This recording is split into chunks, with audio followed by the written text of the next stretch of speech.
cette semaine-ci, j'ai un peu médité sur le berger et sur la brebis.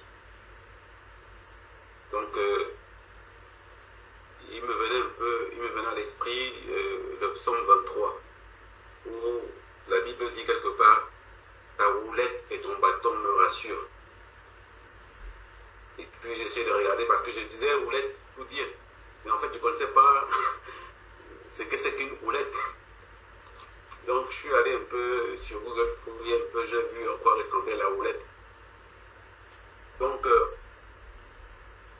en regardant la roulette maintenant, en voyant un peu la vie, comme la Bible nous dit, la nature ne vous enseigne-t-elle pas. Nous voyons comment les brebis suivent le berger.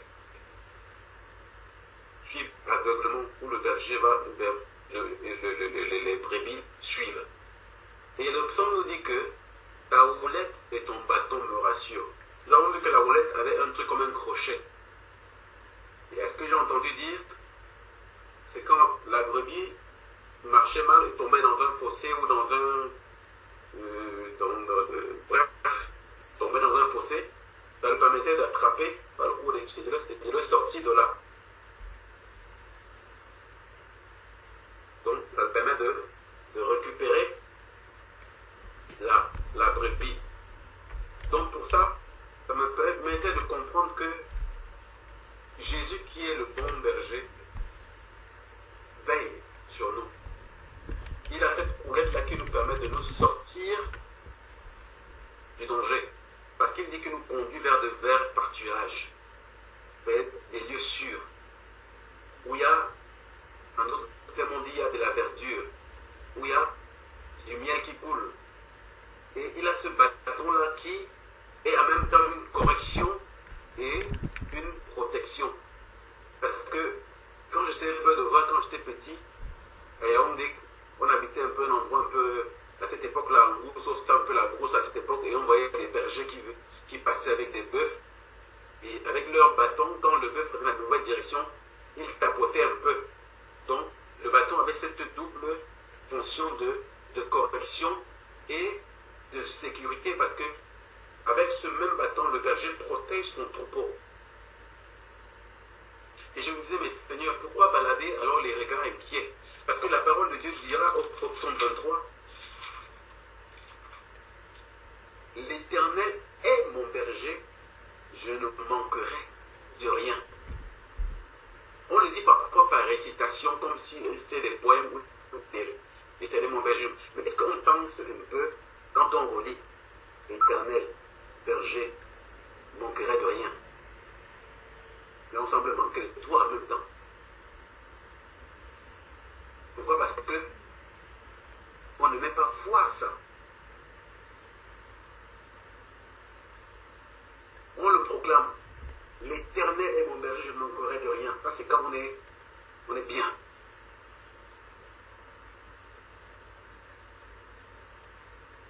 Maintenant, dans les situations difficiles, il nous tarde, ou il nous pèse, de redire les mêmes paroles. Je ne manquerai de rien. Et quand je regardais un peu, comme je dis, dans le naturel, comment le berger conduit son troupeau avec assurance et que les brebis le suivent. Parce qu'il dira, mes brebis écoutent ma voix et me suivent. Les brebis écoutent ma voix et me suivent.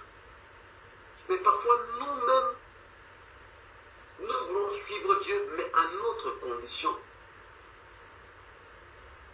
Nous voulons suivre Dieu selon nos propres voies. Et la Bible nous dira, telle voie paraît juste à un homme, mais son issue, c'est la mort. Telle voie paraît juste à un homme, mais son issue, c'est la mort. Nos propres idées. Il a commencé la commence. Sœur Carole. Ton micro, Sœur Carole, Canada. Et pardon, les bien-aimés, pardon.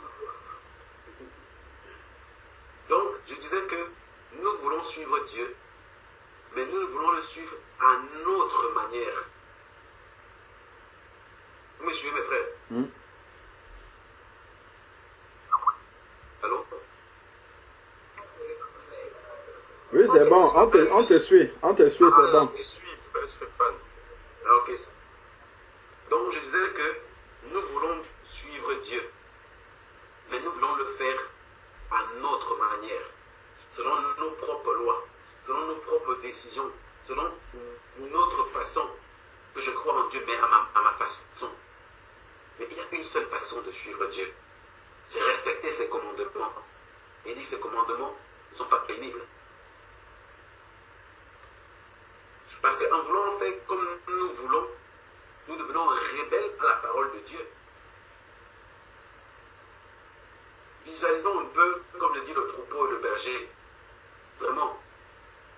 Je lui dis, mes brebis, écoute ma voix, la voix du Seigneur, et me suivent.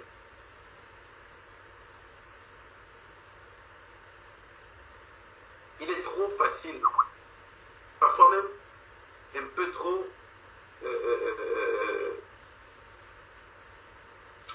je le pensais. Pourquoi? Parce que figurez-vous que ici à Villefranche où je vis, j'ai des personnes qui, quand ils viennent à la maison, ils savent que je n'écoute pas les chansons du monde, qui font gloire aux choses du monde. Et j'ai eu la visite de la maman d'un enfant que la sœur Florence connaît, John de Nolan. Donc, ils savent qu'à la maison, dans la voiture, ce n'est que la louange. Elle me dit, mais tu es bizarre, tu joues des musiques du deuil, là, tout ça. Donc, elle, pour elle, la louange, c'est, on met ça comme au pays, c'est seulement quand il y a des deuils comme la louange. Il doit être des musiques de deuil à chaque fois. Donc, quand elle écoute ça, elle est mal à l'aise. Mais la musique du monde, ça, tu sens comment il y a un changement, un sourire et le corps qui bouge. Et c'est justement ça, parce que nous prenons plus de peine à nourrir la chair que à nourrir l'esprit. Et la sœur même Carole parlait même de ça, je crois, sur le forum qui demandait la chair et l'esprit. Donc, voyons un peu ce que nous nourrissons au quotidien. Quand nous nourrissons la chair au quotidien, nous fermons comme la porte à la voix de l'esprit. C'est pour ça que la Bible nous dira dans le livre, je crois dans le livre de Galates 5 qui dit, la chair et l'esprit ne peuvent faire chemin ensemble. Ils ont des désirs contraires l'un de l'autre. Mais Dieu nous conseille de marcher par l'esprit et non pas par la chair. Et c'est en marchant par l'esprit que nous accomplirons les desseins de Dieu.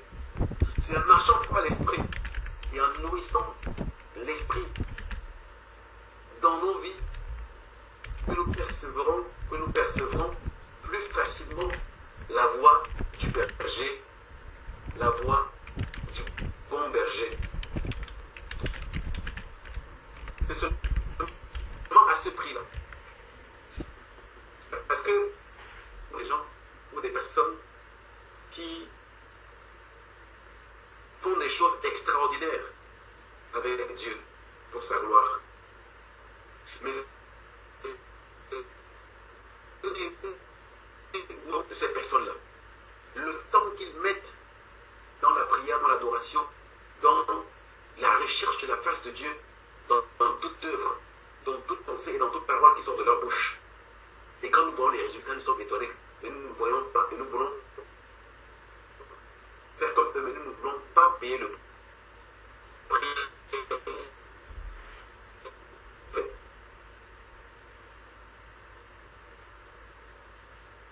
Donc voilà la pensée que j'avais à cœur durant ce week-end, durant ces brebis. Il dit qu'il nous conduit, lui, vers de verts pâturages. Il me dirige près des eaux paisibles. Il restaure mon âme. Il me conduit dans les sentiers de la justice à cause de son nom. Son nom est glorieux. Son nom est magnifique. Son nom est paix. Il dit, quand je marche dans la vallée mort, je ne crains aucun mal, car tu es avec moi. Parfois, on traverse des situations difficiles et on dit, Dieu m'a abandonné. C'est pour ça que Jérémie dira, voici ce que je vais répéter à mon cœur. Voici ce qui va me donner de l'espérance. Quand nous voyons la vie des personnes comme David, la vie des personnes comme des personnes qui ont marché à Christ, des personnes comme Élie, on dit Élie le Tishbite, un simple habitant de Gad, vu comment il s'est dressé devant Akab, il a dit, le Dieu devant qui je me tiens est avec moi, il ne pleuvra pas si je n'ai ma parole. Frère, tu ne peux pas sortir des plaisirs du monde et te tenir devant Akab. Frère, tu ne peux pas. Akab qui représente le malin. Le Dieu devant qui je me tiens, tu ne peux pas sortir de rien du tout et te présenter devant Akab, devant tes Akab, tu ne peux pas. Donc, nous devons avoir, comme le frère a dit tout à l'heure, parlant des personnes que Dieu va dire au dernier temps, rien de moi, car je ne vous ai jamais connu. Nous devons cultiver cette intimité avec Christ. Nous devons manifester le caractère de Christ en nous au travers de nos vies. C'est comme je disais au frère de la sœur Marie-Claude Bamba, que c'est par l'attitude que les disciples ont eue, c'est par leur langage qu'on leur a donné ce nom de chrétien, comme nous lisons dans le livre de Actes des Apôtres. Ce fut en Antioche que pour la première fois, les disciples furent appelés chrétiens. Parce qu'on avait vu en eux une chose de différent, une chose de pas commun. Ils ne se sont pas donné eux-mêmes ce nom-là. Donc la Bible nous dit que quand nous traversons la vallée de l'ombre de la mort, nous devons craindre aucun mal. Nous ne devons pas promener des regards inquiets. Parce qu'il est avec nous. Et nous devons croire à cette réalité. Nous devons croire à ça. Que Dieu ne nous abandonne pas. Parce que sa houlette et son bâton nous rassurent. Nous rassurent. Il y a l'assurance dans le nom de Jésus-Christ. Il y a protection dans son nom. Il y a paix dans son nom. Il y a guérison à son nom. Frère, je vous assure. Il dit qu'il dresse devant nous, il dresse devant moi une table en face de mes adversaires. Tu pointes d'huile ma tête et ma coupe déborde. Frère, notre Dieu est bon. Quand je regarde un peu le parcours, ça fait à peine 2 ans quand les frères sont passés ici, par exemple, nous étions petits. J'étais petit devant le Seigneur. Mais Dieu nous a fait grâce de pouvoir grandir, déjà par le lait spirituel, mais par notre obéissance, par notre comment dire, notre simplicité.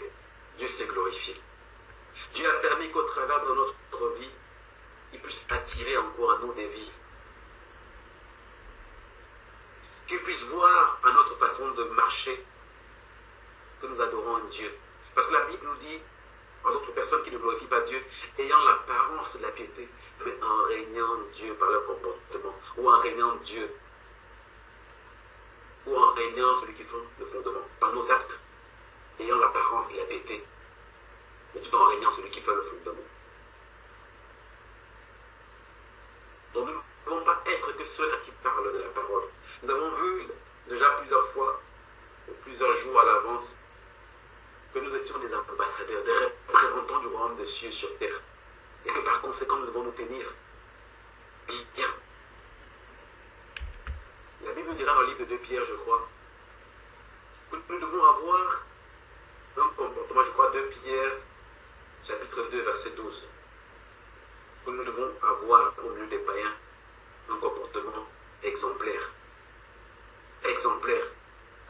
cérémonie à leur bon sens de plus glorifier le Seigneur. Donc Dieu nous appelle, frères et sœurs, à être des disciples accomplis, à des personnes qui l'invoquent dans les moments difficiles, parce qu'il répond, et certainement il répondra. À être des personnes humbles, parce qu'il nous dit que l'humilité précède la gloire. Et l'humilité précède la gloire. Ayant les yeux rivés vers lui, voyons comment Jésus-Christ marchait. Simple, simple, dans la simplicité. On dit des riches qu'il était, il s'est fait pauvre. Il n'est pas venu pour être servi, mais pour servir. Voyons comment notre Seigneur Jésus-Christ marchait. Voyons les sentiments avec lesquels il était animé, frère. Il était doux, il était patient, il était miséricordieux, il était attentif, il était compatissant. Il dit oui, le bonheur et la grâce m'accompagneront tous les jours de ma vie. Et j'habiterai dans la maison de l'Éternel jusqu'à la fin de mes jours. Mais tout ça dépend de nous, frères. Amen. Si nous voulons habiter, si nous voulons hériter de toutes ces promesses, ça dépend de nous.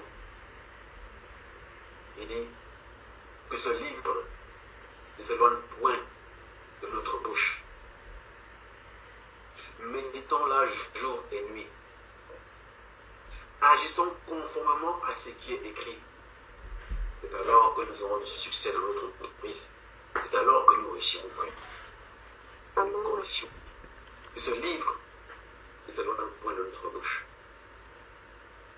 Donc voilà, voyante servant de Christ, voyant serviteur du Seigneur Jésus-Christ.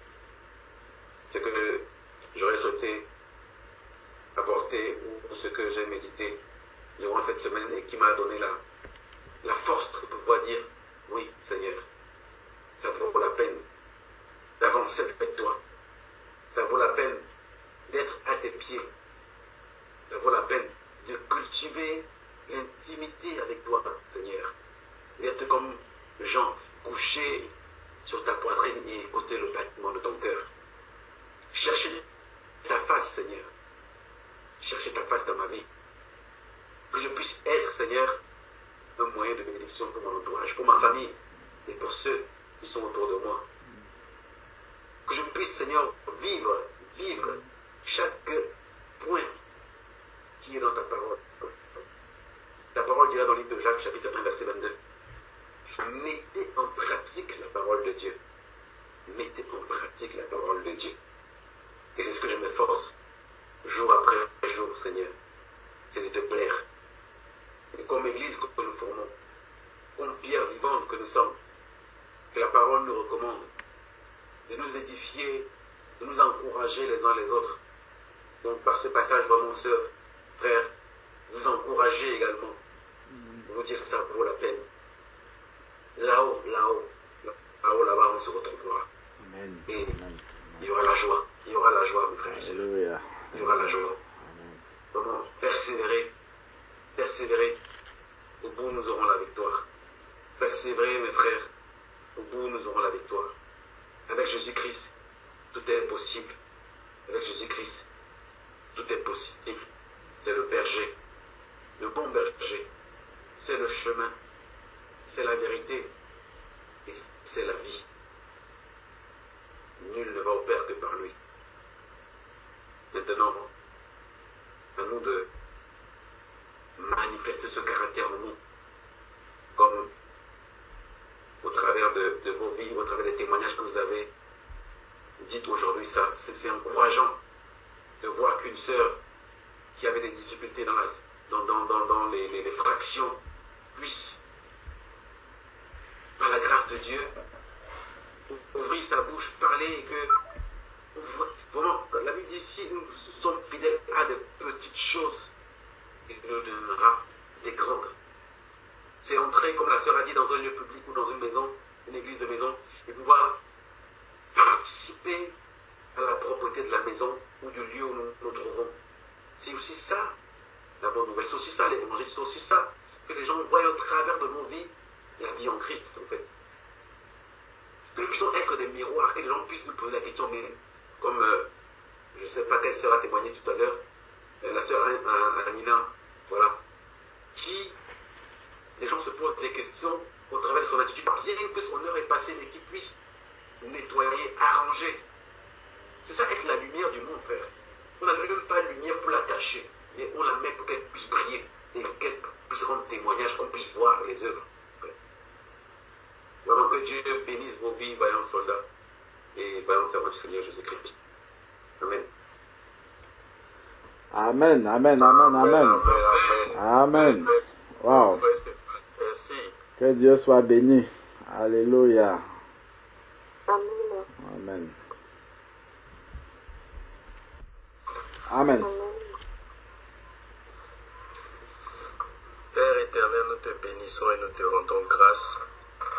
Seigneur, merci vraiment pour tous tes bienfaits. Merci Seigneur pour cet encouragement que tu viens encore de nous adresser, Seigneur, par la bouche de notre frère Stéphane. Seigneur, merci vraiment pour ton œuvre dans chacune de nos vies. Éternel Seigneur, je suis témoin de comment tu as appelé Stéphane. Seigneur, j'ai vu la vidéo de son baptême, Seigneur, et aujourd'hui je suis vraiment édifié, Seigneur, de l'entendre, de voir ton œuvre dans sa vie, Seigneur, de voir comment est-ce que, Père, tu le transformes, tu le fais grandir, Seigneur. C'est vraiment un grand encouragement pour moi et pour mes frères et sœurs qui sont là, j'en suis sûr. Et merci encore, Seigneur, de venir encore, Seigneur, nous fortifier, Seigneur, de venir nous encourager par ce psaume 23 que nous récitons souvent, mais Seigneur, mais aujourd'hui, tu nous donnes d'entrer encore en profondeur de ce psaume-là. Merci, Seigneur. Béni sois-tu, Seigneur. Que ton nom soit glorifié dans nos vies, éternel Dieu. Que nous puissions vivre véritablement, Seigneur mon Dieu, ta parole tous les jours dans nos vies, dans tous les actes que nous posons, partout où nous sommes. Que nous soyons lumière, Seigneur. Celle, Seigneur mon Dieu, que nous soyons des témoins, Seigneur, que tu nous utilises comme des instruments inutiles, donner honneur et gloire à ton nom pour attirer auprès de toi, Seigneur mon Dieu, ceux qui ne sont pas encore entrés dans la bergerie. Merci parce que tu es un Dieu fidèle, Seigneur. Tu as agi fidèlement. Père, tu as agi fidèlement. Et tu as l'honneur à toi te soit rendu, Papa, au nom de Jésus-Christ. Amen. Amen. Amen. Amen. Amen.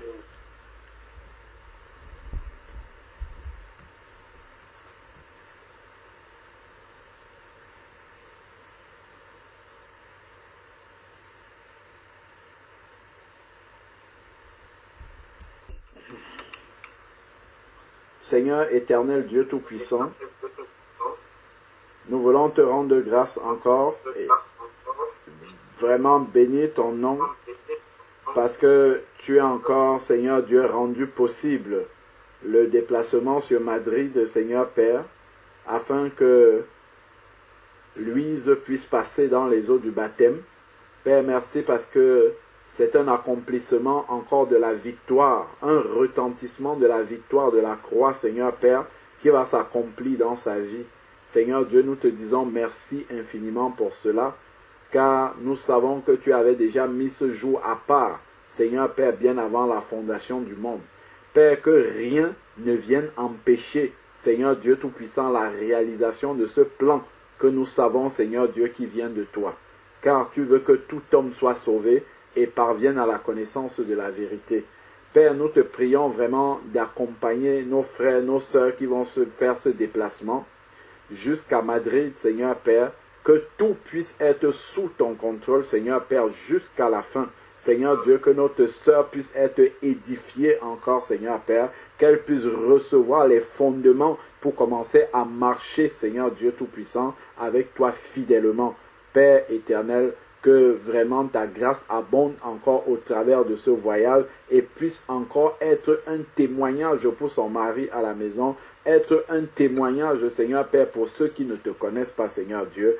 Ramène tes enfants jusqu'à leur domicile après tout cela et que, Seigneur Dieu, vraiment, ta main puissante demeure étendue dans la vie de notre sœur Louise, Seigneur Père, et que tu marches avec elle tous les jours, que son cœur soit soumis, obéissant, Seigneur Père, à ta parole, afin que tu puisses vraiment la former, Seigneur Dieu Tout-Puissant, qu'elle devienne un véritable disciple. Car tu as dit, allez et faites de toutes les nations des disciples, qu'elle puisse être véritablement un disciple digne de ce nom-là, Seigneur Père, digne de porter ton nom, Seigneur Père, que vraiment elle puisse porter sa croix tous les jours. Seigneur Dieu, donne-lui la force, la capacité, Seigneur Père, l'envie, l'amour de ta parole, Seigneur Père éternel, afin vraiment, Seigneur Dieu, que ton œuvre soit complète dans sa vie, car nous savons que tu ne l'as pas appelé pour rien. Seigneur Dieu, quand tu appelles, tu fais de nous des pierres vivantes, Seigneur Dieu, et que tu lui ouvres les yeux sur ce pourquoi tu l'as appelé, au nom de Jésus-Christ. Amen.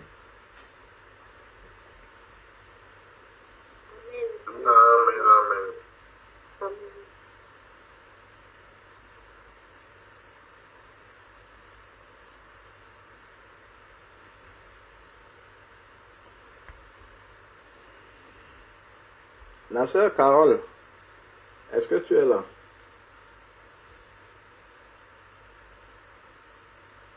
Oui, je suis là. Voilà. Dis-nous alors par rapport à la question que tu avais posée sur le forum, est-ce que tu peux l'expliquer de vive voix pour qu'on comprenne? D'accord, je prends mon cahier de notes là. Ok.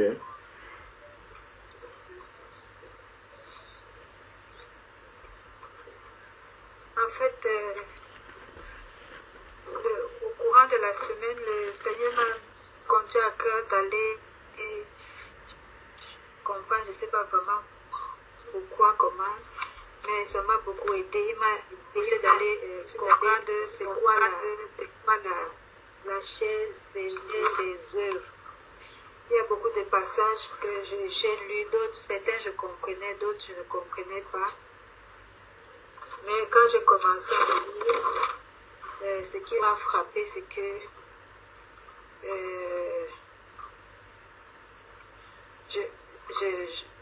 en fait, je me demandais pourquoi est-ce que la chair est devenue faible. Qu'est-ce qui s'est passé pour qu'elle devienne faible?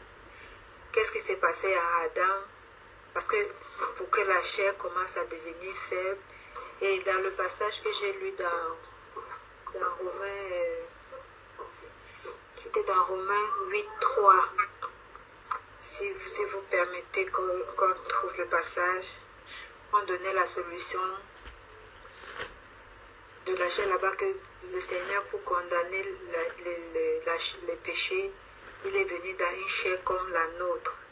Je demandais, mais ça veut dire que la chair qu'on a, c'est une chair comment? Une chair qui aime le péché. Bref, il y a des endroits que j'aimerais vraiment comprendre.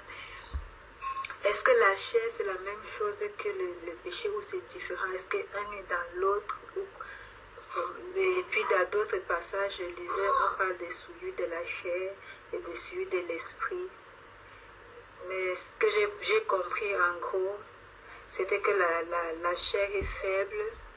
Et faible à quoi? Donc quand je lisais, j'ai aussi lu dans Matthieu 26, verset 41, où le Seigneur, il a dit que pour la première fois, il a parlé de la chair. Il a dit que la chair est faible. Je me suis demandé que c'est faible à quoi? C'est faible à quoi? Et il a opposé ça à l'esprit en disant que l'esprit est bien disposé.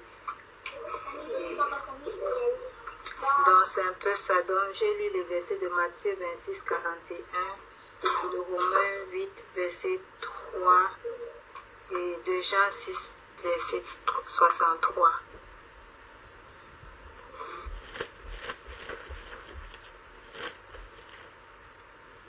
Ok, gloire à Dieu.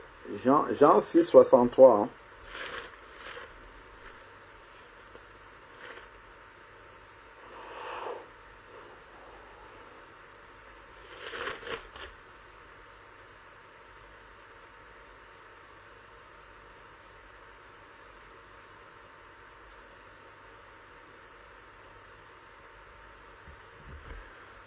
Ok, donc c'est de savoir un peu présente la chair.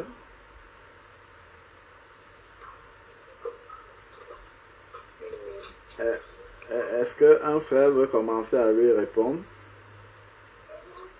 Ou bien j'entre directement?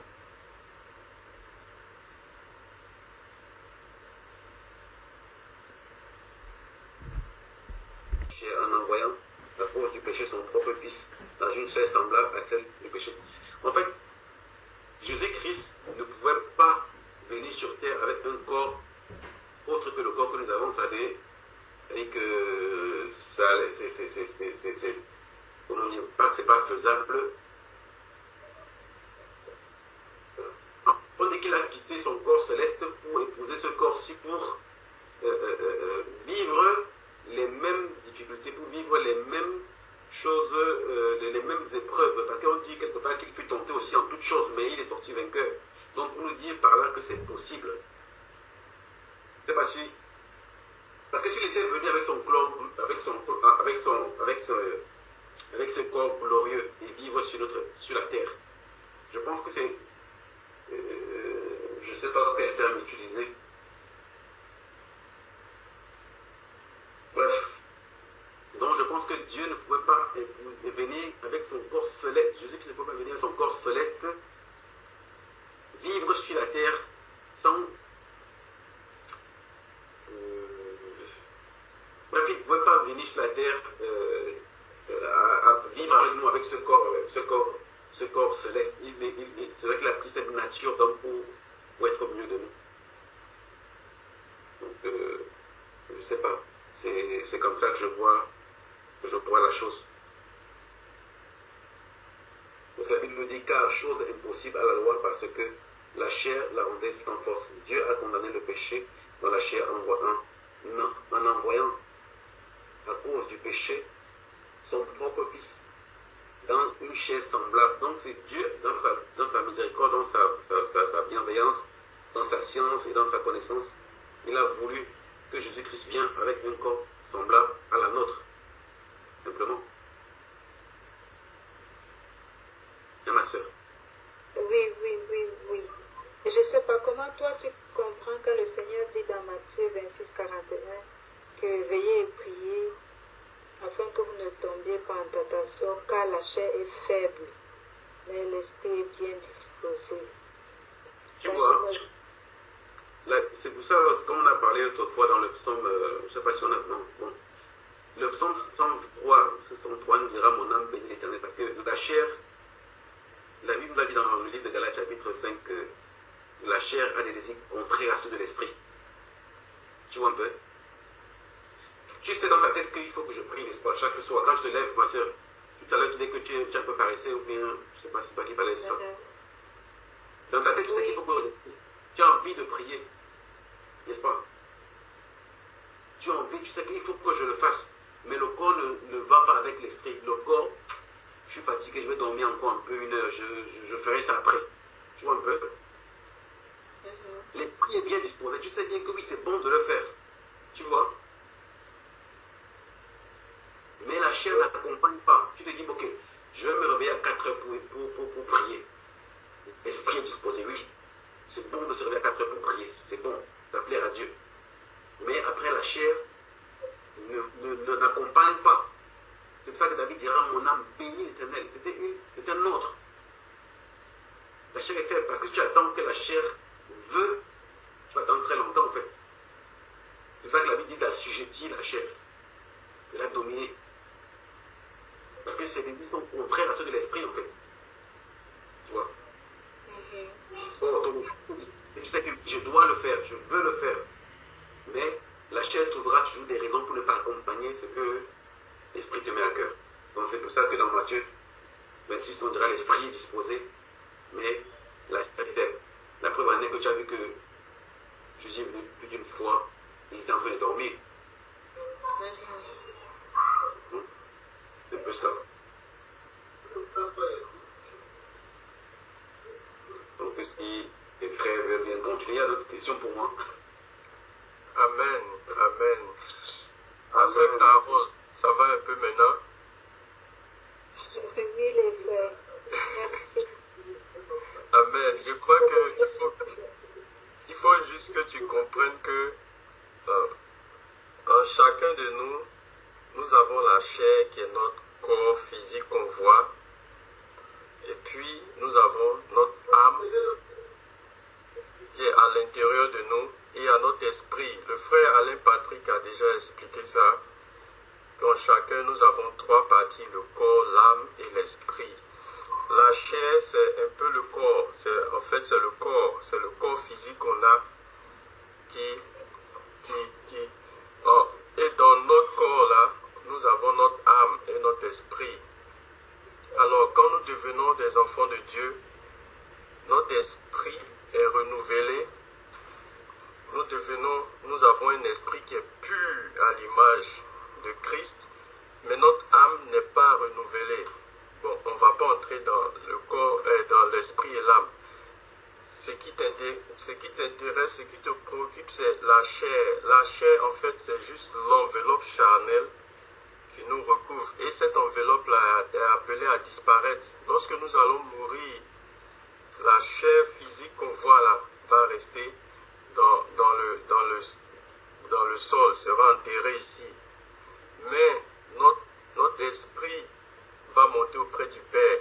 Alors, pendant que nous sommes encore sur la terre, c'est comme si nous sommes en conflit avec notre propre chair. C'est-à-dire que notre propre chair a des désirs, nous pousse à faire des choses. Et la parole de Dieu nous dit que ces désirs-là sont contraires à ceux de l'Esprit de Dieu qui est en nous. Donc, le frère Stéphane vient de lire ce verset-là, dans Galates 5. Donc, la chair a des désirs qui sont contraires à l'esprit. Par exemple, ta chair veut que tu t'habilles de telle et telle manière. La chair te pousse à avoir des désirs, des envies. Tu vois telle chose, tu as envie d'avoir la chose, tu as envie d'avoir une belle voiture, tu as envie de t'habiller de telle manière. Mais ton esprit qui est en toi te dit non, tu ne peux pas faire ça, tu ne peux pas t'habiller de telle manière. Tu es devenu un enfant de Dieu. Et ce que nous, on doit faire, c'est d'écouter l'esprit, c'est d'obéir à l'esprit, de marcher par l'esprit, ne pas suivre les penchants de la chair. Parce que, et le passage de Matthieu que tu donnes, Jésus nous dit que cette chair-là, elle est faible.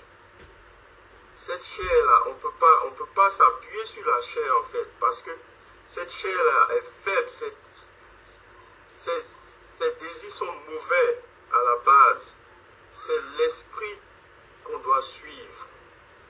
Et l'autre fois, le frère Alain expliquait que la chair est carrément semblable à un démon. C'est un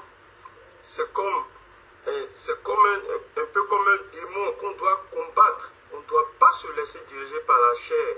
Donc, pendant que nous sommes encore sur la terre, en fait, on a un combat contre nous-mêmes, contre notre propre chair. Nous devons faire l'effort de ne pas nous laisser attirer par les penchants de la chair, mais demeurer par l'esprit. Faire tout par l'esprit, marcher par l'esprit. Toujours. Lorsqu'on doit poser un acte, comme notre chair nous pousse à faire quelque chose, on analyse à la lumière de la parole de Dieu. Et l'Esprit de Dieu est là pour nous guider tous les jours. On se demande, est-ce que ça là, c'est vraiment ce que le Seigneur veut? N'est-ce pas une œuvre de la chair? N'est-ce pas un penchant de la chair? Et maintenant, on prend la décision. Est-ce qu'on obéit à la chair ou bien on marche par l'Esprit? Et la parole de Dieu nous recommande de marcher par l'Esprit. C'est très important de marcher plutôt par l'Esprit, de ne pas suivre la chair. Donc un peu, ma soeur Carole, c'est ce que moi je voudrais ajouter, c'est ça. Chacun de nous, nous avons cette entité-là. Pendant que nous sommes encore sur la terre, nous sommes soumis. Nous avons encore cette entité qui est la chair, qui est le corps physique là, mais qui se manifeste, qui a des désirs en fait, qui a des penchants contre lesquels on doit combattre. On ne doit pas se laisser entraînés, attirés par la chair. Ceux qui ne sont pas enfants de Dieu, et avant nous étions comme ça, nous obéissions à tout ce que la chair nous demandait. Vas-y, regarde ça, et je regarde. Vas-y, va ici, je vais. Alors que, maintenant que nous sommes des enfants de Dieu, on dit non, je refuse. Je regarde, je dis ça, la chair m'attire. Vas-y, tu vois une belle voiture, et tu es attiré par la convoitise, ça c'est la chair. Ça t'attire, c'est joli. Tu n'as même pas les moyens, mais quand tu es attiré, tu vas aller prendre un crédit. Et voilà, tu vas contre la volonté de Dieu. Donc nous, les enfants de Dieu, vraiment on fait attention à tous ces détails-là pour ne pas nous laisser entraîner par la chair, mais plutôt regarder à l'Esprit de Dieu, marcher par l'Esprit en tout temps. C'est ainsi que on pourra tenir, comme le Seigneur Jésus nous dit, ne marche car la chair est faible. Donc, c'est un peu ce que je voulais ajouter, ma soeur. Amen. Amen. Amen. Pour aller dans le sens du frère Jean-Charles, juste un passage dans Romains chapitre 7,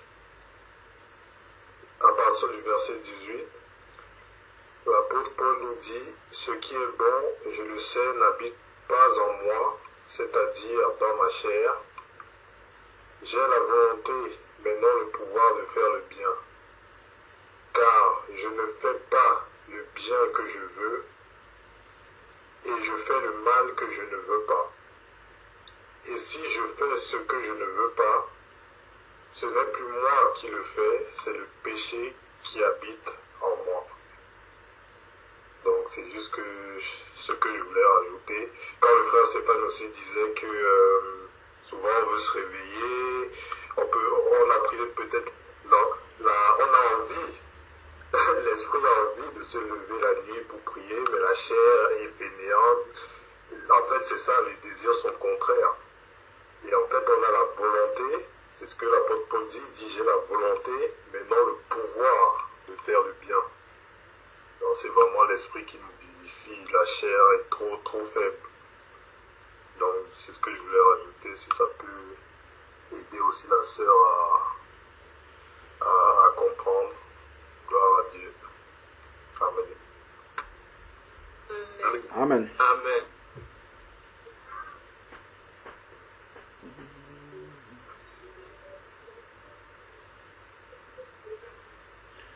Donc, en résumé, ce que moi je peux dire par rapport à tout ce que les frères ont déjà dit par rapport à la différence, la chair, l'esprit, etc. Donc on peut voir dans 1 Thessaloniciens 5, verset 23. 1 Thessaloniciens 5, verset 23.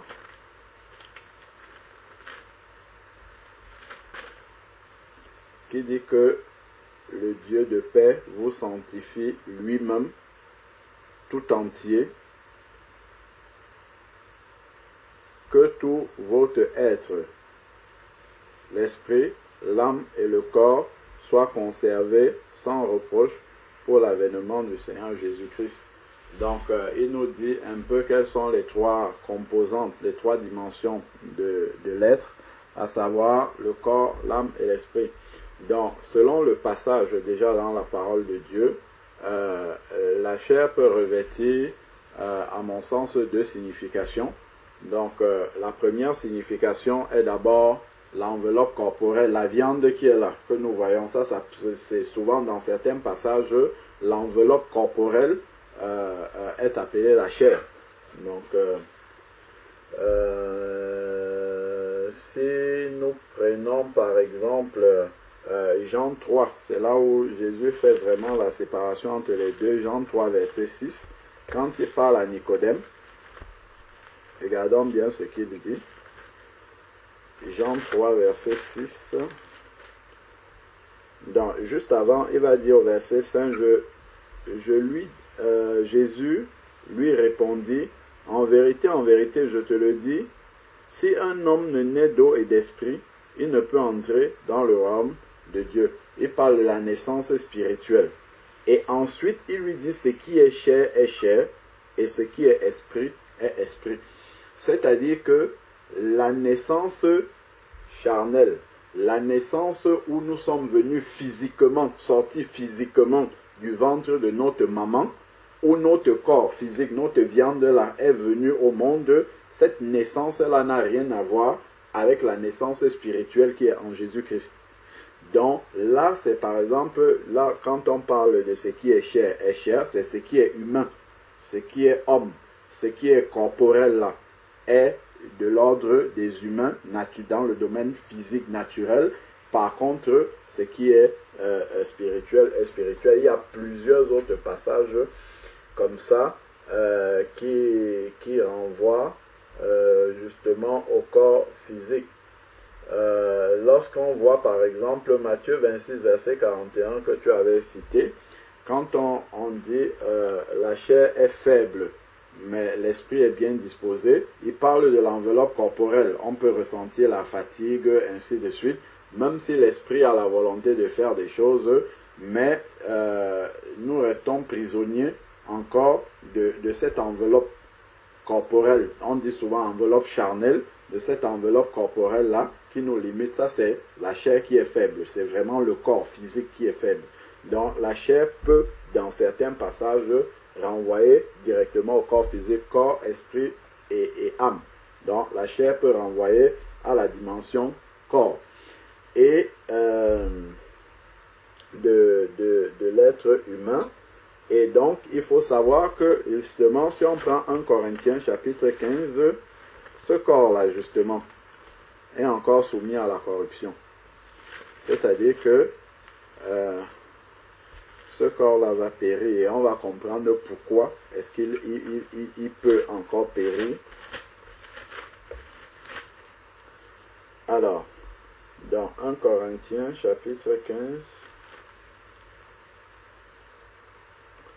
si je prends, nous prenons à partir du verset 51, il dit, voici, je vous dis un mystère, nous ne mourrons pas tous, il parle de l'enlèvement, mais tous nous serons changés en un instant, en un clin d'œil à la dernière tempête, car elle sonnera et les morts ressusciteront incorruptibles. Et nous serons changés. Il faut en effet que le corps corruptible, c'est-à-dire l'enveloppe charnelle, c'est comme ça qu'on dit, l'enveloppe charnelle, donc que la chair physique là revête l'incorruptibilité et que le corps mortel revête l'immortalité. Lorsque ce corps corruptible, cette chair corruptible là, aura revêtu l'incorruptibilité, c'est-à-dire qu'on aura le corps glorieux, le corps mortel aura revêtu l'immortalité. C'est là qu'on revient à l'état d'Adam avant le péché. Alors la sœur a demandé tout à l'heure si Adam avait la même chair. Oui, il avait la même chair physique que nous, comme Jésus après sa résurrection. Il avait la même chair physique que nous, mais elle n'avait plus la faiblesse. C'est-à-dire qu'elle n'était plus soumise à la mort, en fait. Donc, quand on parle d'un corps sans force, d'un corps faible, bon, il y a des fois où on parle du corps faible, c'est vraiment la fatigue, ainsi de suite. Mais en général, le corps faible, c'est un corps qui est encore soumis à la corruption, c'est-à-dire à la mortalité, la conséquence du péché. Le corps, l'enveloppe charnelle là, est encore soumis à cela. Après, maintenant, il y a une autre dimension de la chair. Donc là, quand on rentre dans Romains, Romains 6 notamment, où il commence à expliquer la volonté de la chair, par exemple, il y a des passages qui nous parlent de la volonté de la chair, vous les avez cités déjà, les œuvres de la chair. Quand on parle de la volonté de la chair, les œuvres de la chair, qu'est-ce que ça veut dire? Ça nous conduit à quoi quand on parle des œuvres? Quelque chose qui a des œuvres, quelque chose qui a une volonté. C'est comme si c'était un être humain carrément. Si la chose a une volonté personnelle, si la chose a produit des œuvres, si la chose est vivante, est active, c'est que là, c'est presque comme un être, c'est un être vivant, en fait déjà, on peut le dire, c'est presque comme un être humain, parce que c'est l'être humain qui a une volonté personnelle. Je ne sais pas si les animaux ont une volonté. Donc, en fait, la deuxième, dans la parole de Dieu, la deuxième connotation, ce à quoi renvoie la chair également dans la parole de Dieu, c'est effectivement à un être. À un être, mais c'est une copie de ce que nous étions avant de naître de nouveau. C'est ça la chair. La chair est une copie exacte de notre vieille nature.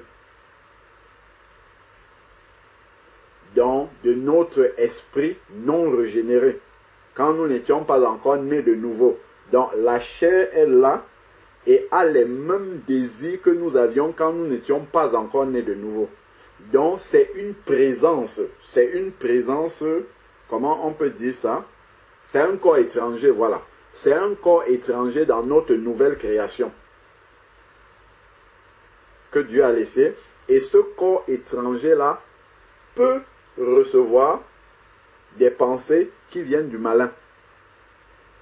Mais l'Esprit de Dieu est en nous pour nous dire, ça, ce n'est pas la volonté de Dieu qui vient. Ça vient du malin. Et donc, nous avons l'autorité par l'Esprit de Dieu de contrôler la chair, de contrôler cette vieille nature. Et c'est à cause de la présence de cette copie de notre ancienne nature qu'on appelle la chair en nous que nous sommes encore mortels, parce que c'est elle qui produit le péché. Je crois d'ailleurs que Romains, j'ai vu un passage dans Romains qui dit ça. Romains, c'était vers le chapitre 6 là-bas, où il disait que c'est soumis au péché. Romains 6. Attends, Romains chapitre 6. Oui, Romains chapitre 6. Pardon. Verset 6, il dit, nous savons que notre vieille nature a été crucifiée afin que le corps de péché soit réduit à l'impuissance et que nous ne soyons plus esclaves du péché. Alors, le passage, un passage qui est plus clair, c'est Romains 7, verset 25. Romains 7, 25, qui dit, grâce soit rendue à Dieu par Jésus-Christ notre Sauveur, ainsi donc, par mon intelligence, je suis esclave de la loi de Dieu, tandis que ma chair, par ma chair, je suis esclave du péché.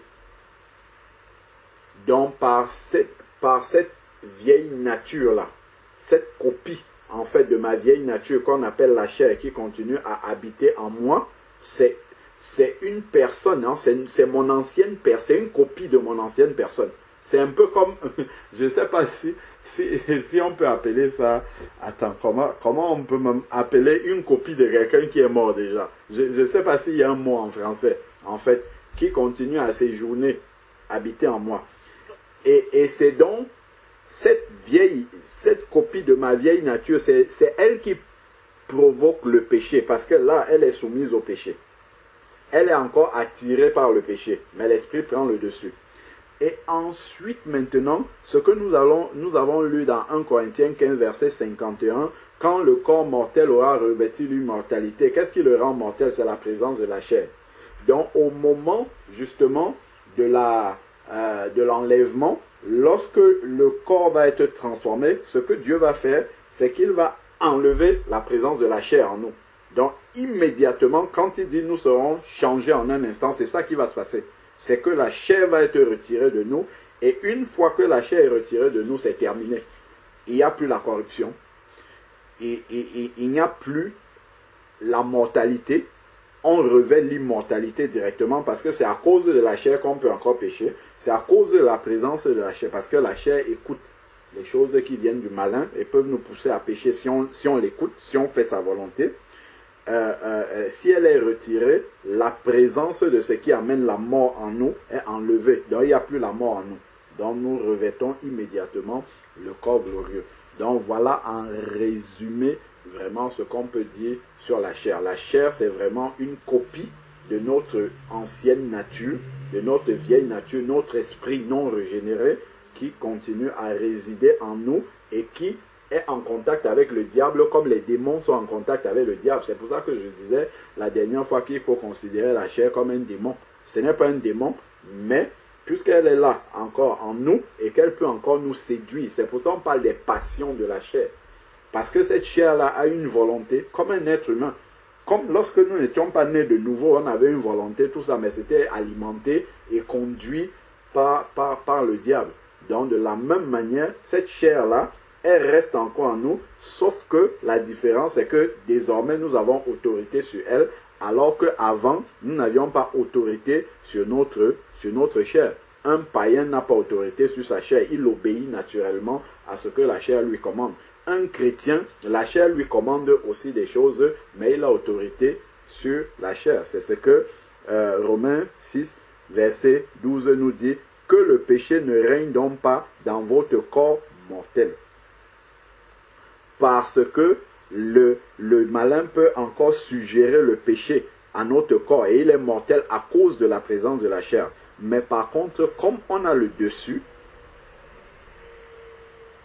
voilà, c'est verset 11 dit, ainsi vous-même considérez-vous comme étant morts au péché, donc morts au désir de la chair qui habite en nous, et comme vivants par Dieu en Jésus-Christ. Donc, que le péché ne règne pas dans votre corps mortel et n'obéissez pas à ses convoitises. Ne livrez pas vos membres au péché comme arme de l'injustice, mais livrez-vous vous-même à Dieu comme vivants, revenus de la mort. Offrez à Dieu vos membres comme arme de justice. Le péché ne dominera pas sur vous. Voilà ce que j'étais en train de dire. C'est-à-dire que la chair que caractérise le péché ne peut plus dominer sur nous parce que par l'esprit nous avons le dessus. Car vous n'êtes plus sous la loi, mais sous la grâce à cause de l'esprit de Dieu qui habite en nous.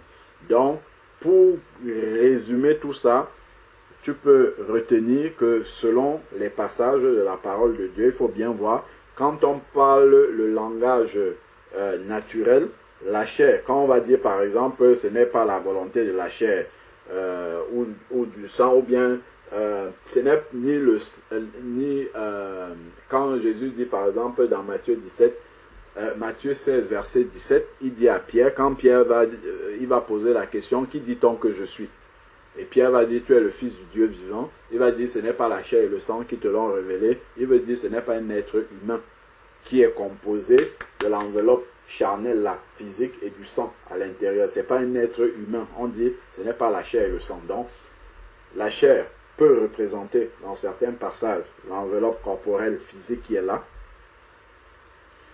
Et dans d'autres passages, quand on parle du langage spirituel, la chair représente une copie de notre ancienne nature, c'est-à-dire de notre esprit non régénéré qui habitait en nous, enfin, qui était nous-mêmes avant et qui continue à habiter en nous. C'est une copie, parce que normalement notre ancienne nature a été détruite, clouée à la croix, comme nous dit la parole de Dieu.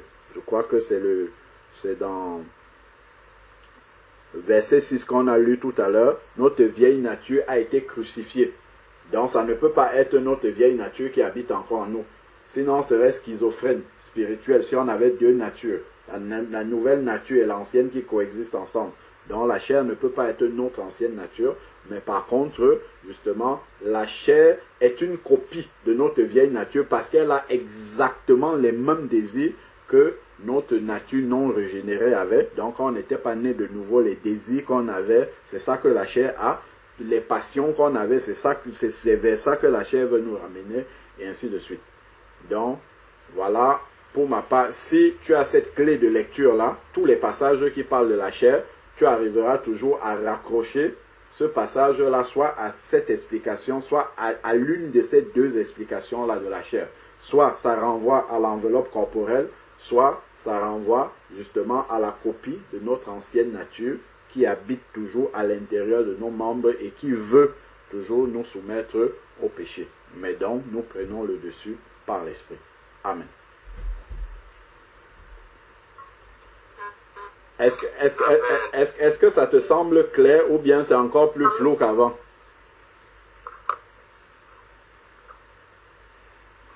Non, quand tu dis une copie de notre vieille nature, oui. Est-ce que c'est ce que la Bible appelle le vieil homme? Voilà. Ok. Voilà. Donc, en fait, c'est vraiment une entité qui est en nous, qui a exactement les mêmes désirs que nous avions avant, les mêmes pensées, les mêmes sentiments. C'est ça que Galates 5, verset 19 décrit. Hein. L'ivrognerie, les mauvais désirs, les passions, l'impudicité, les œuvres de la chair, tout ça, la chair s'affectionne à ces choses-là. Et l'esprit, justement, c'est exactement le contraire de cela.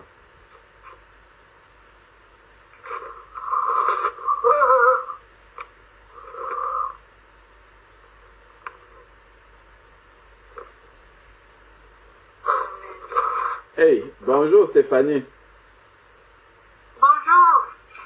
Tu étais là? Oui, je suis là.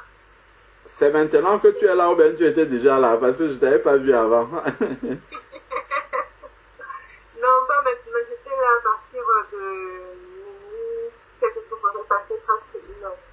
Ah, d'accord. Je crois qu'il y a des bien-aimés qui sont connectés mais qu'on ne voit pas s'afficher. Donc, Ah, ben gloire à Dieu. Parce que j'ai vu le frère Georges aussi arriver plusieurs fois, mais je ne sais pas s'il a pu se connecter depuis là. Si nous entend ou pas, c'est possible qu'il y en ait justement qui soient connectés, mais qu'on ne voit pas.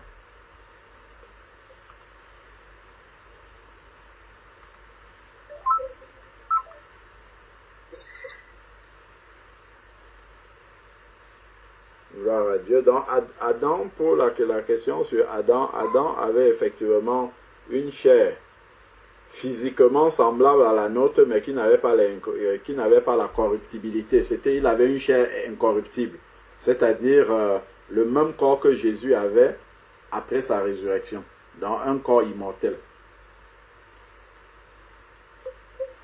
Et la corruption est venue dans son corps après le péché. Et si tu me permets, Comment? un dernier verset pour...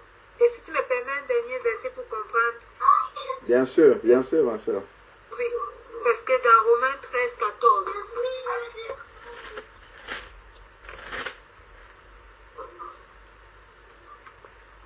dans Romains 13, 14, j'ai vu dans ce verset comme une solution que le Seigneur donne. Je vois dans les solutions pour résister à la chair. Bon, les frères ont donné de résister à la chair. Et là-bas, le verset dit aussi qu'on doit se revêtir du Seigneur Jésus. Je demande qu'on se revête du Seigneur Jésus comment?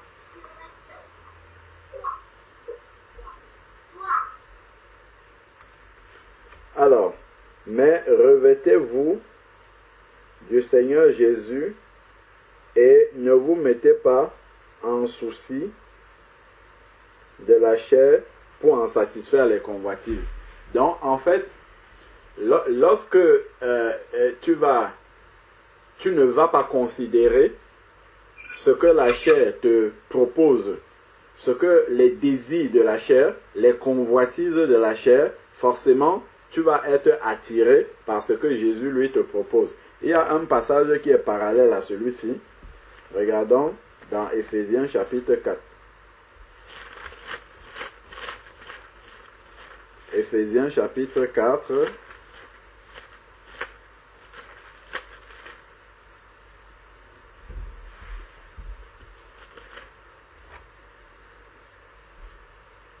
Éphésiens chapitre 4 au verset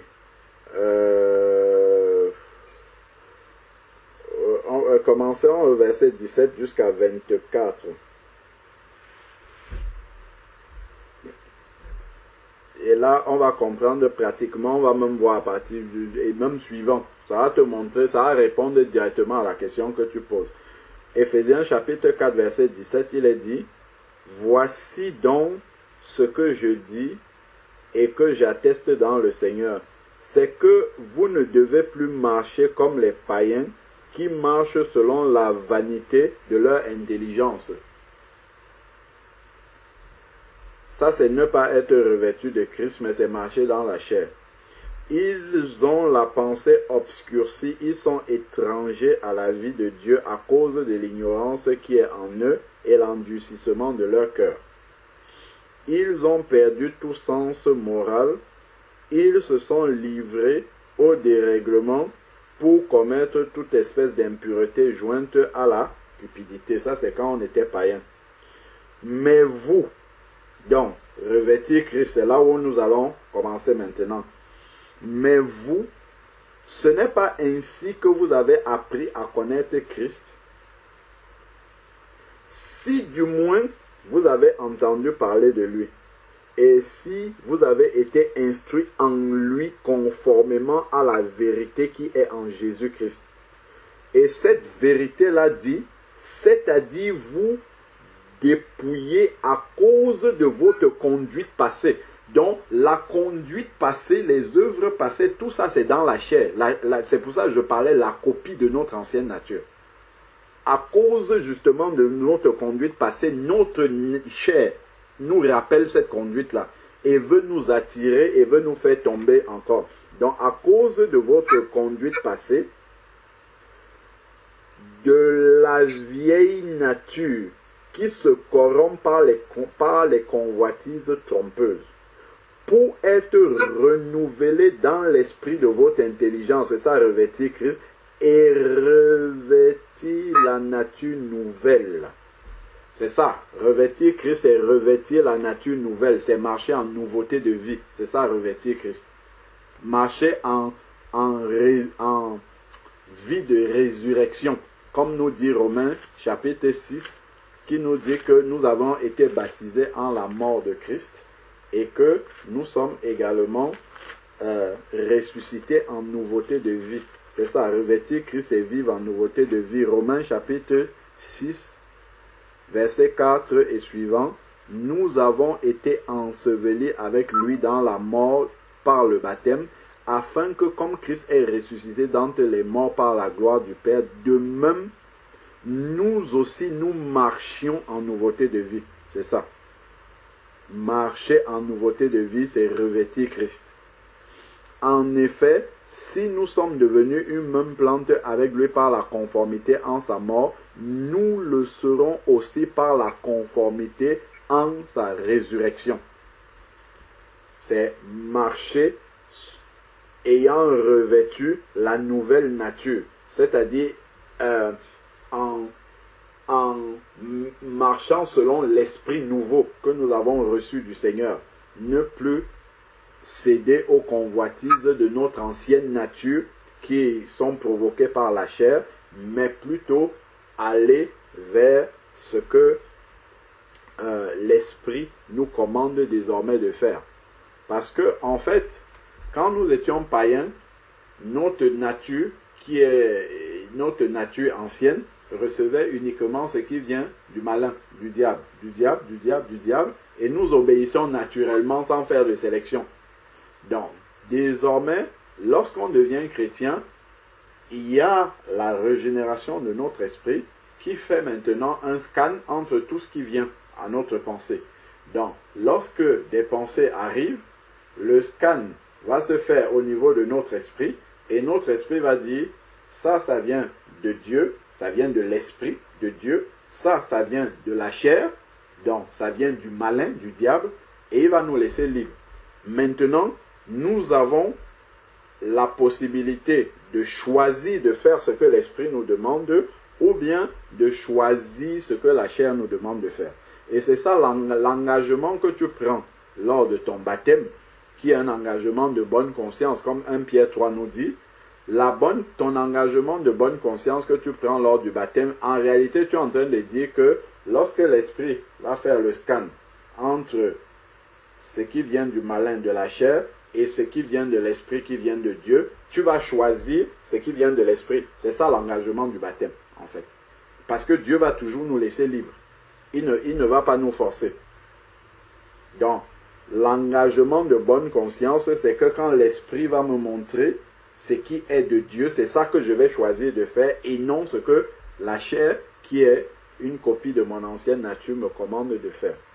Donc, revêtir Christ, c'est ça ici, revêtir la nature nouvelle, Éphésiens 4, verset 24, revêtir la nature nouvelle créée selon Dieu dans une justice et une sainteté que produit la vérité.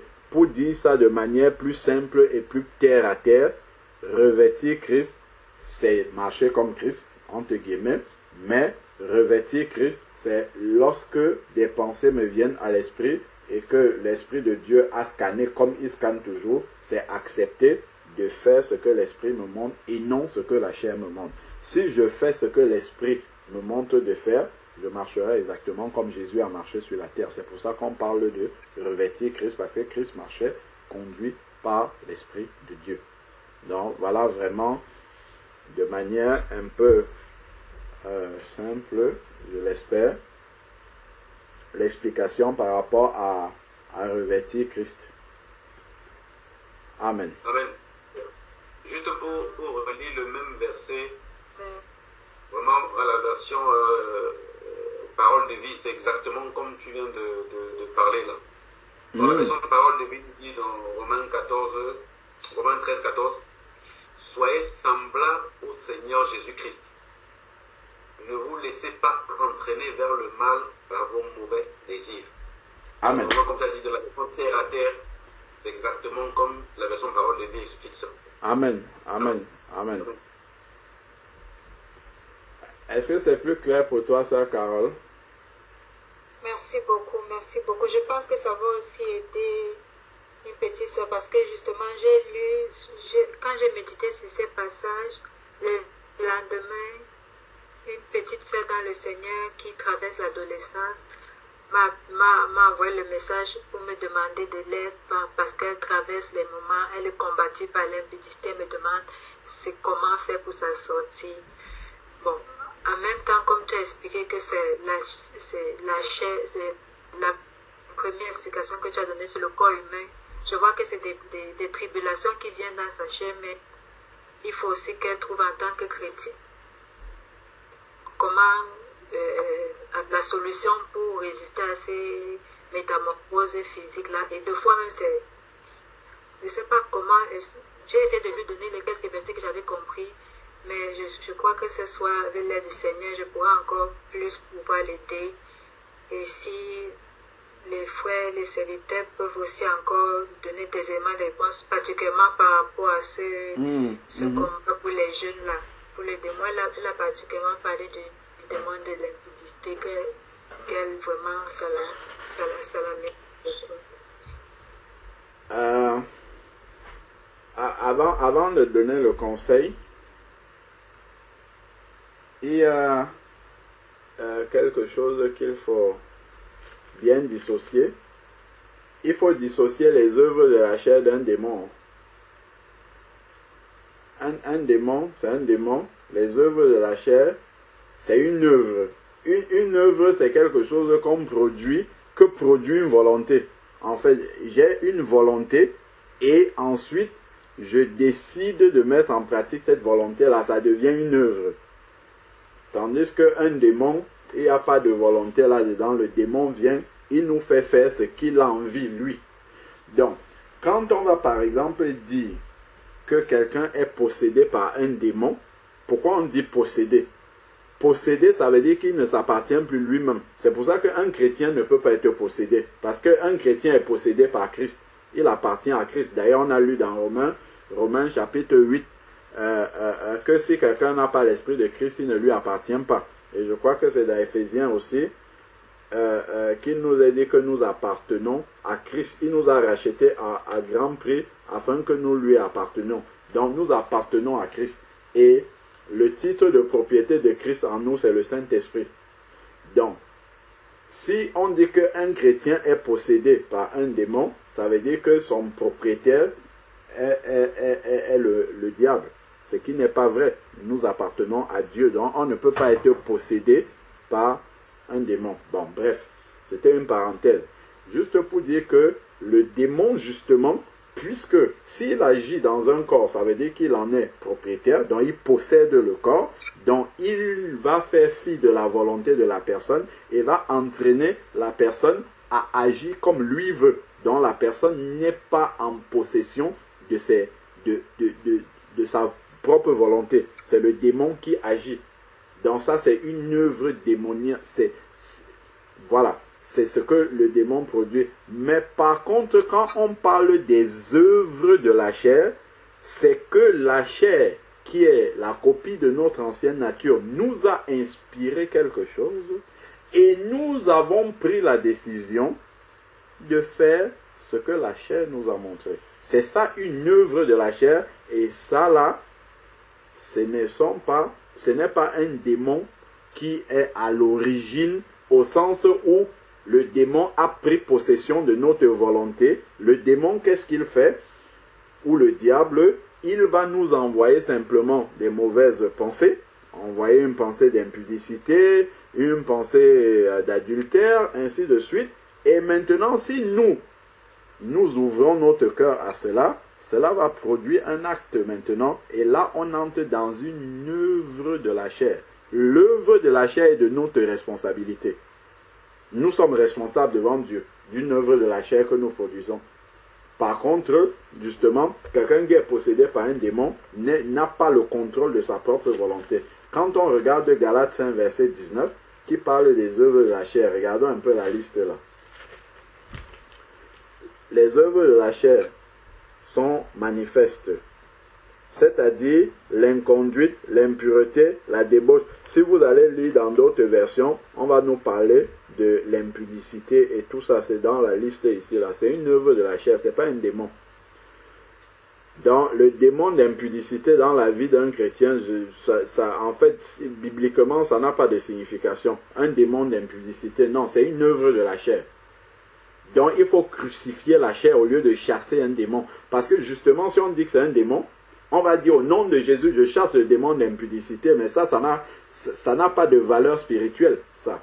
De dire je chasse le démon d'impudicité. Non, ce qu'il y a, c'est que la personne doit crucifier sa chair en ce qui concerne l'impudicité. Ordonner, parce qu'elle a l'autorité sur la chair, de dire, toi maintenant, au nom de Jésus, les pensées d'impudicité peuvent venir si elles veulent. De toute manière, on ne peut pas éviter que les mauvaises pensées viennent. Ça viendra toujours. Mais je ne vais pas t'obéir, je ne vais pas céder. Je ne vais pas aller me mettre avec un garçon hors mariage, sachant que ça là, le Seigneur me dit, fuyez, c'est écrit dans 1 Corinthiens chapitre 6, fuyez l'impudicité. Tout autre péché qui est commis en dehors du corps, mais par contre celui de l'impudicité, celui qui pratique cela pêche contre son propre corps. Donc, il faut déjà, donc comme on disait dimanche là avec les bien-aimés au Bourget, c'est que la parole de Dieu doit d'abord être prise par la foi. C'est la première chose. Si Dieu a dit quelque chose, ça veut dire que c'est vrai. Si Dieu me demande quelque chose, c'est qu'il m'a rendu capable de faire la chose. Donc, si 1 Corinthiens chapitre 6, verset 18 dit « Fuyez l'impudicité, fuyez l'inconduite, quelque autre péché qu'un homme commette, ce péché est à l'extérieur du corps. Mais celui qui se livre à l'inconduite pêche contre son propre corps. Ne savez-vous pas que vous êtes le temple du Saint-Esprit ?» Donc, si Dieu nous dit de telles choses, c'est qu'il nous en a rendu capables. Donc, quand la pensée d'impudicité va venir, Dieu, par son esprit qui habite en nous, si on est réellement né de nouveau, l'esprit de Dieu va dire, ça c'est une pensée d'impudicité, voilà la parole de Dieu qui correspond à ça, il dit fuyez l'impudicité. Qu'est-ce que tu vas faire? Tu vas prendre cette parole-là, tu vas dire, ok, ça ne vient pas de Dieu, ça tombe dans le sac, je ne m'en occupe pas. C'est tout. C'est comme ça que tu vas vaincre l'impudicité.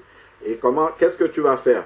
Tu ne vas pas aller te mettre devant les images obscènes sur ton ordinateur ou toute image, je ne sais pas moi, tout ce qui va attirer ton regard ou des paroles obscènes, tout ce qui va ramener l'impudicité à tes oreilles, à tes yeux et tout ça pour produire le péché après dans ton cœur, tu vas t'en éloigner. C'est comme cela en fait que tu ne vas pas cultiver, tu ne vas pas laisser ta pensée errer et avoir la possibilité d'enregistrer l'impudicité. Tu vas la remplir par autre chose. Tu vas la remplir par la parole de Dieu. Tu vas passer le temps dans l'adoration. Tu ne vas pas suivre des musiques mondaines dans lesquelles on va te raconter des histoires d'amour ou bien des paroles grossières, tout ça qui vont ramener toujours la pensée à tout ce qui est sexuel. Tu vas éviter d'écouter ce type de choses-là parce que ça va produire et entretenir en toi ces pensées d'impudicité que peut-être tes yeux se sont posés sur une publicité en passant dans la route qui t'a montré, je ne sais pas, un homme nu, une femme nue, ainsi de suite. Ça commence déjà à amener des pensées en toi.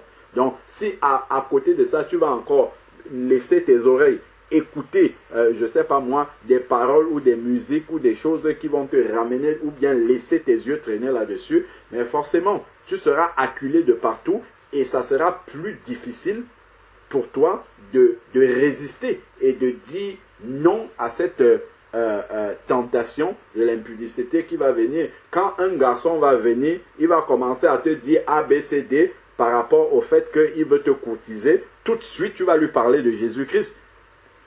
Tu vas commencer à lui parler de Jésus-Christ. S'il veut rester là, c'est de Jésus que tu vas lui parler. Sinon, tu vas lui dire, stop maintenant, moi j'ai autre chose à faire. Et tu vas partir, tu vas couper court net.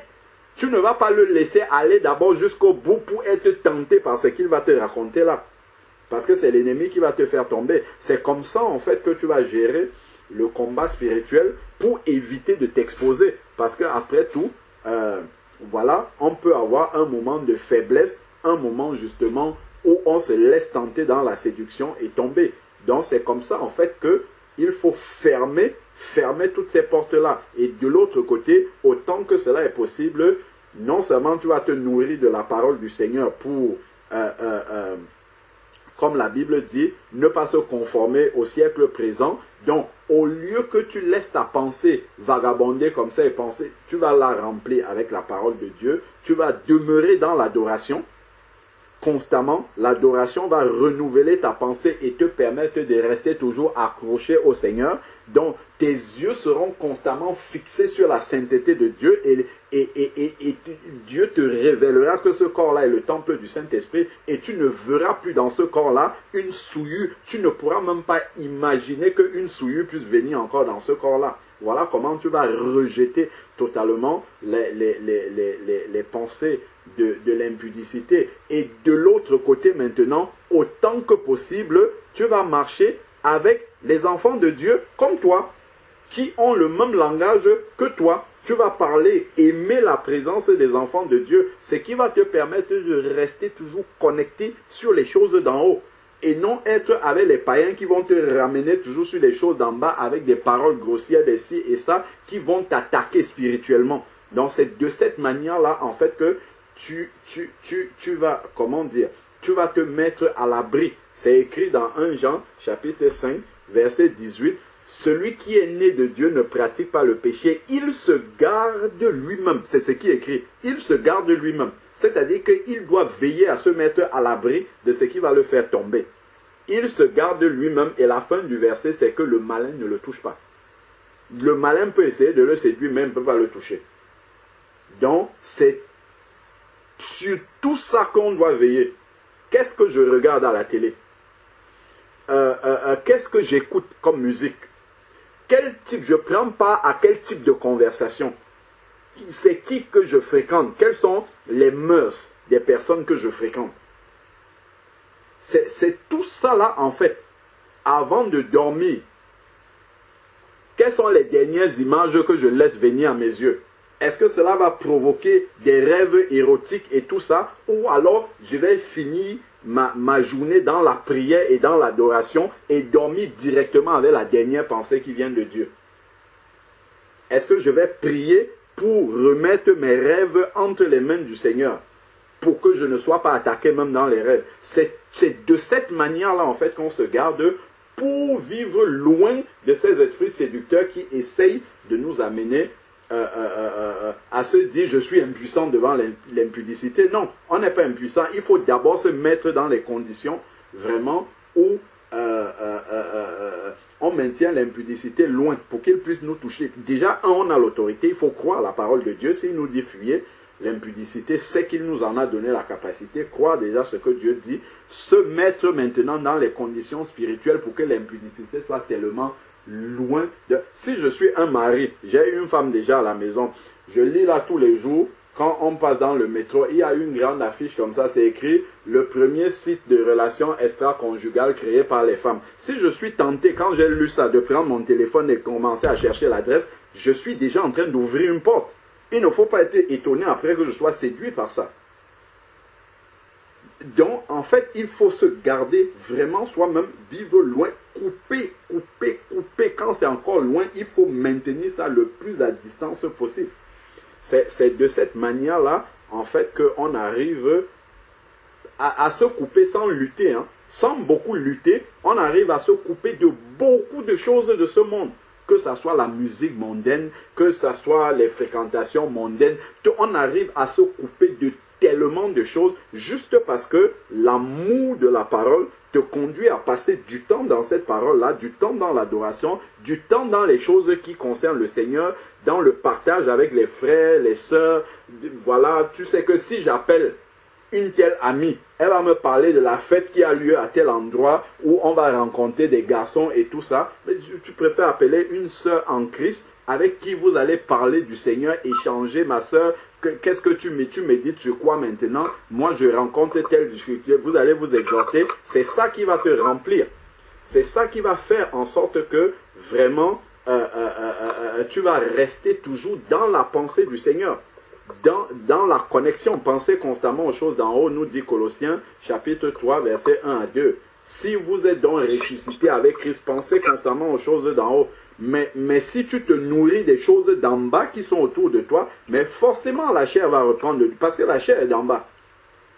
Donc tu vas commencer à voir les garçons. Si quand tu regardes un garçon, tu vois un potentiel adorateur de Dieu, chrétien, quand tu le vois encore là, il a encore, je ne sais pas, avec toute la mondanité en lui, si en lui tu regardes un futur serviteur du Seigneur, adorateur de Dieu, mais tu ne vas pas voir en lui un futur amant, un futur copain, c'est pas ça que tu vas voir en lui. Tu vas voir une âme qui est perdue devant toi et qui a besoin du salut de Dieu parce que tu es connecté. C'est ça qui va venir en tête.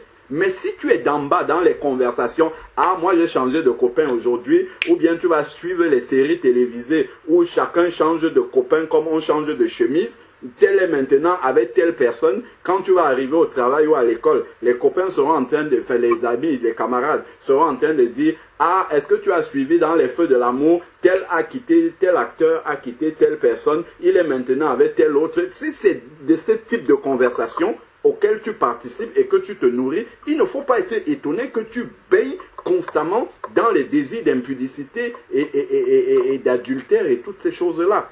Donc, c'est vraiment de cette manière-là qu'il faut se garder. Si tu vas appeler ta sœur en Christ qui est véritablement née de nouveau, ce n'est pas de ça qu'elle va te parler. Elle va te parler de ce qu'elle a médité. Elle va te parler des combats qu'elle a, la manière de... les difficultés qu'elle rencontre à pouvoir, mettre en pratique la parole de Dieu. Vous allez fléchir les genoux ensemble, vous allez prier. C'est ça qui sera la victoire sur ce que vous vivez. C'est ça qui sera votre objectif. Ça ne sera pas les feux de l'amour et qui a quitté qui, ainsi de suite. Et il n'y aura pas de place, en fait, pour que l'impudicité puisse trouver un endroit où se loger dans ma pensée. Donc, pour ma part, vraiment, ça, ce sont les conseils que je peux donner à un jeune, à une jeune, justement, qui traverse l'adolescence, la puberté, tout ça. C'est vraiment de veiller à tout cela. Le fait de veiller à tout cela, ça va la garder déjà de énormément beaucoup de choses. Beaucoup de choses. La Bible dit bien, je crois que c'est 1 Corinthiens 15, verset 33, ne vous y trompez pas, les mauvaises compagnies corrompent des bonnes mœurs. Donc ça déjà, si on ne fait pas le tri là-dessus, on ne taille pas bien autour de nous, les fréquentations, les amis, tout ça, forcément, le combat sera plus difficile. En fait, le combat sera beaucoup plus difficile parce qu'on ne s'est pas mis dans des conditions pour nous faciliter la tâche. La tentation sera plus grande. Pourquoi? Parce qu'on n'écoute que ça, on est avec eux et ainsi de suite. Donc forcément, surtout si notre conversion n'a pas été vraiment profonde, radicale, où la repentance n'est pas allée en profondeur, vraiment. Si notre repentance est allée dans la profondeur, peut-être on va pouvoir se séparer beaucoup plus facilement, mais si la repentance n'est pas allée vraiment dans cette profondeur-là, il vaut mieux s'en séparer. Et même si ça allait dans la profondeur, la solution c'est toujours celle-là, c'est de se séparer au maximum de tout ce qui peut nous conduire encore à pouvoir nourrir les désirs de la chair. Il faut se couper de tout cela. Amen. Amen, oh, amen, amen, vraiment. Amen, amen. Amen. Amen. Gloire à Dieu. Frère, je voulais juste attirer notre attention sur la première phrase du verset 19 de Galates 5. On dit, oh, les désirs de la chair sont manifestes. Donc le mot manifeste, donc les désirs de la chair sont manifestes. Comme le frère a bien noté tout à l'heure, parfois on accuse le diable, pour ceci ou pour cela. La Bible dit les désirs de la chair, les œuvres de la chair, comment sont manifestes, ça se voit. Donc voilà juste pour attirer notre attention à ce niveau-là. Amen. Amen, amen, amen. Amen. Seigneur. Vraiment, pour appuyer ce que le frère Alain vient de dire, s'agissant comment nous les enfants de Dieu, on doit se garder du péché, des conversations vaines et autres. Vraiment, moi, je suis aux États-Unis et quand je suis arrivé ici, ça fait bientôt 5 ans, ça fait 5 ans maintenant, je ne parlais pas bien l'anglais. Donc, ce qui se passait, c'est que quand les Américains ils viennent, ils parlent avec moi en anglais et autres, souvent je ne comprends pas bien, donc j'ai tendance à, soit je souris ou bien je dis yes, yes. Je suis, bon, en général, je dis yes, je souris, même si je n'ai pas bien compris. Et bon, maintenant ça va mieux, je comprends bien l'anglais, tout ça, par la grâce de Dieu. Et dernièrement, le Seigneur a attiré mon attention sur le fait que quand je suis en contact avec des gens qui ne connaissent pas le Seigneur et qui me parlent, je dois faire très attention à ce que je fais, à ce que je dis. Lorsque quelqu'un vient à côté de moi et qui commence à me parler, et ici vraiment ils aiment beaucoup la manière de parler, il y a beaucoup de mots obscènes souvent et ils aiment beaucoup prononcer le nom du Seigneur en vain et moi j'aime pas ça franchement.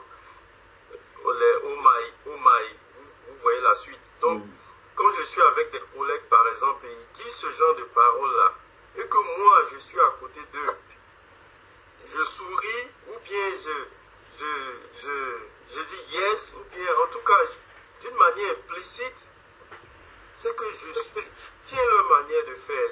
C'est une manière, l'Esprit de Dieu a attiré mon attention sur le fait que c'est une manière de les soutenir dans leur voie en fait. Donc, si quelqu'un vient à côté de moi et qui commence à tenir un discours obscène, un discours vain, en tout cas qui est vraiment insultant à la limite pour le Seigneur, moi je dois même pas le regarder, soit je me détourne carrément, soit je ne dis rien. En tout cas, je ne dois manifester aucun soutien, aucun intérêt à ce qu'il est en train de dire. Et c'est très important. Si je n'ai pas le courage, et très souvent c'est au travail que ça se passe, si je n'ai pas le courage de lui dire arrête parce que tu es en train de dire quelque chose qui blasphème le Seigneur, alors je dois me détourner carrément de pas sourire, même pas sourire ou bien dire yes ou bien en tout cas le soutenir dans ce qu'il fait parce que c'est mauvais devant le Seigneur. C'est une manière de participer au péché d'autrui. Comme nous dit 1 Timothée 5, 22, ne participe pas au péché d'autrui. Toi-même conserve-toi pur. Et l'Esprit de Dieu a attiré mon attention là-dessus. Il y a beaucoup de petits détails comme ça, sans y prêter attention. En fait, on pêche avec les autres. On pêche avec les autres. Nous, on doit se garder pur. Et depuis que j'ai compris ça, le Seigneur a commencé à me travailler là-dessus parce que, voilà, il commençait à m'éloigner des conversations vaines, des groupes là, ils viennent s'asseoir. On ne dit rien vraiment de constructif et puis ça ne tarde pas à rentrer dans une tournure, voilà, où on commence à pécher et là moi je suis arrêté là au milieu là, un enfant de Dieu c'est un mauvais témoignage du Seigneur. Alors ce qui se passe actuellement, je commence à être solitaire et vraiment je préfère ça et franchement je préfère ça que d'aller m'associer et puis pécher avec les autres. Ça, je ne peux pas. Et vraiment, il rend grâce au Seigneur. Vraiment, il voit qu'il travaille beaucoup dans ses enfants. Il travaille beaucoup dans le cœur de ses enfants. Et c'est très important au cœur du Seigneur que nous demeurions dans la sanctification à tous les niveaux, en tout moment. Au travail, quelqu'un va venir rapidement là, et puis en même temps, un discours là, c'est parti, c'est rapide. Dans ce genre de moment-là, nous, on doit toujours demeurer lucide. Et si on n'est pas, au moment où les gens viennent à côté de nous pour commencer à parler, si on n'est pas connecté au Seigneur, si on n'est pas, notre pensée n'est pas renouvelée, au moment là, c'est rapide, c'est fini. On tombe rapidement dans une discussion vaine, rapide là, et puis paf, on peut pécher. Donc vraiment, c'est pour attirer l'attention des bien-aimés là-dessus. Lorsque on va en contact avec ceux qui ne sont pas encore des enfants de Dieu, ne sont pas encore nés de nouveau. Et c'est ça, quand on va dans le monde, comme j'aime dire, on va dans le monde. Comme moi, je suis à la maison avec ma famille, je dis vraiment, on est un enfant de Dieu, mais quand on sort, on est dans le monde. Et on doit vraiment se garder, on doit être prudent à tout ce qu'on fait, tout ce qu'on regarde, tout ce qu'on entend, détourner nos yeux. C'est vraiment un combat de chaque instant. Pour demeurer attaché au Seigneur, demeurer dans l'adoration, comme le frère a dit. Demeurer, penser aux choses en haut, à tout moment. On va au travail, ceux qui nous fréquentent, les collègues, ils viennent à gauche, à droite, les discours. Toujours se garder, être prudent. Voilà, vraiment, c'est ce que je voudrais apporter. Gloire à notre Dieu. Amen. Amen. Amen. Amen. Amen. Amen. Amen. Amen. Amen. Amen.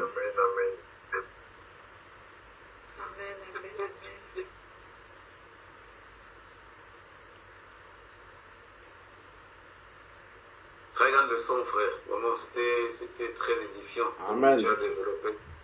Donc, que Dieu te bénisse encore pour cette édification-là. Amen. Donc, en fait, il ressort vraiment de ce que nous venons de partager là, que finalement, certains des combats, même avec la chair que nous avons, je veux dire par rapport à l'impudicité ou bien certaines choses comme ça, en fait, c'est nous-mêmes qui sommes allés nous mettre dans cette situation-là. C'est-à-dire qu'on ne s'est pas suffisamment gardé, on a laissé des portes ouvertes comme ça, et finalement, ça nous rend le combat plus difficile, alors que si on avait pris les dispositions vraiment de se garder, le combat serait peut-être moins rude, je veux dire pour notre chair, corps physique là, qui est encore faible et soumis à la convoitise, on l'aurait un peu épargné si nous avions pris les dispositions pour maintenir certaines choses loin de nous. Amen. Amen.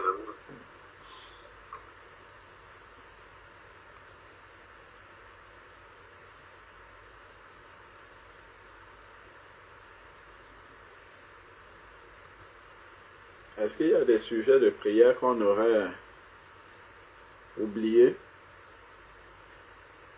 ou bien d'autres sujets de prière qui vous viennent à cœur, bon, par rapport aux différents sujets qui ont été soumis sur le forum dans la semaine, ou bien en dehors.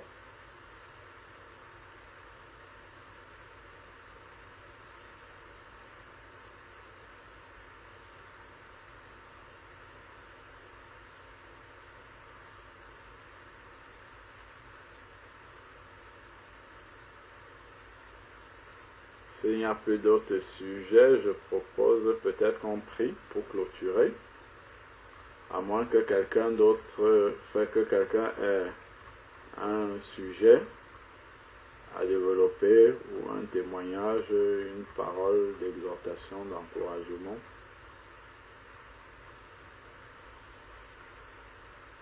Non, moi j'avais juste une question pour la sœur Florence. Je ne sais pas si elle est encore connectée.